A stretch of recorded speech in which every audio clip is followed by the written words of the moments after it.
Hello friends, in the last video we talked about tests which we need to do for IVF. Today we are going to talk about, does IVF really cause twin pregnancy or multifetal gestation? I am Dr. Nilesh Balkawade, Clinical Head Oasis Fertility Pune. Friends, IVF or assisted reproductive techniques have an increased incidence of multifetal gestation.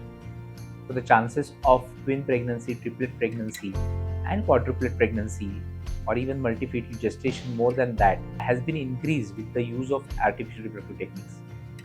So as doctors, we remain careful to have the incidence of multifetal gestation to the lowest possible.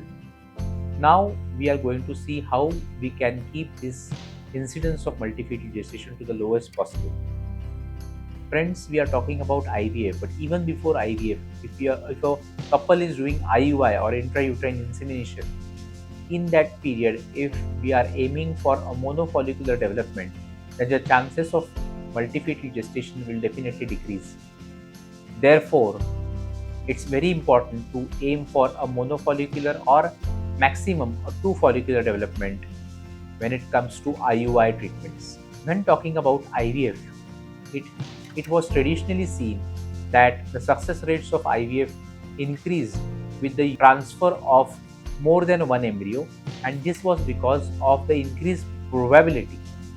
If one embryo is not good, probably the second will attach. If the second is not good, probably the third will attach, and therefore the probability would increase.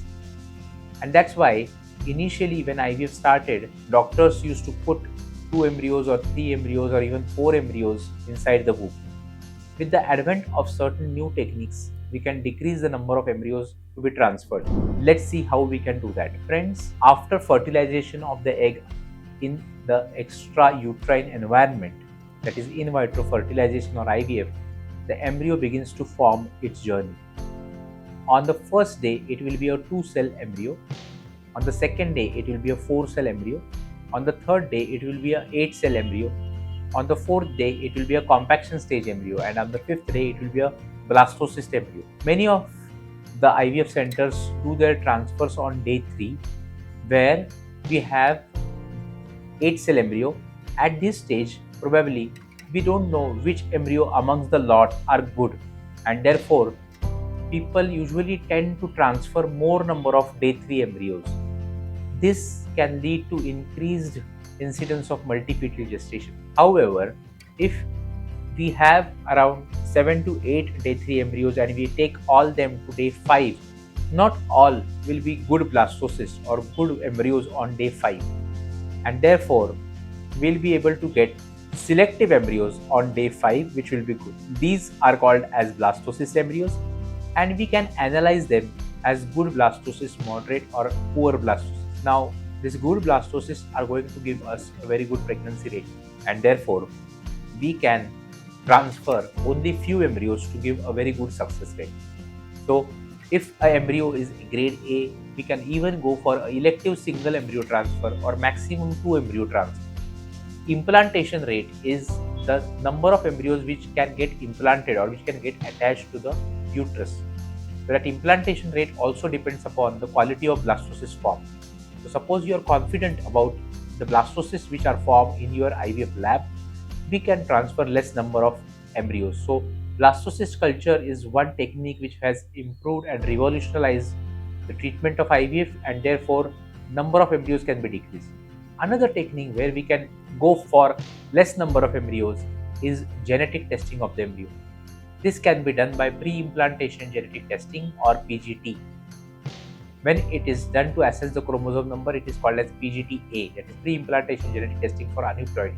If we have more than 3 or 4 embryos and we don't know which is the best one out of the lot, just by seeing at the embryo, we can do a genetic testing of the embryo and we can be sure that the embryo is genetically normal, and therefore the chances of pregnancy will be quite high than an embryo which is untested.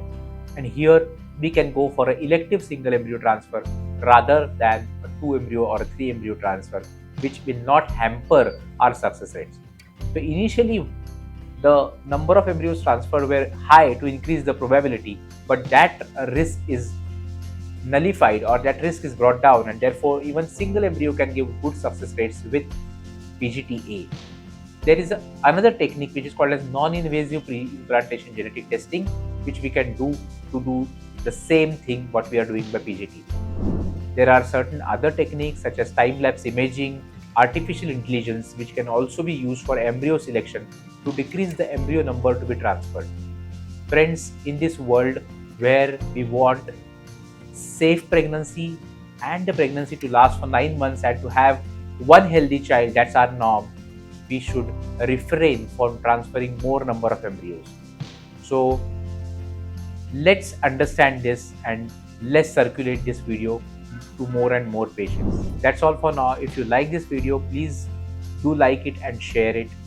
If you want any information related to IVF or related to multifetal gestation, please do connect to us at our Wakad and Kharadi centers or on the helpline number given below.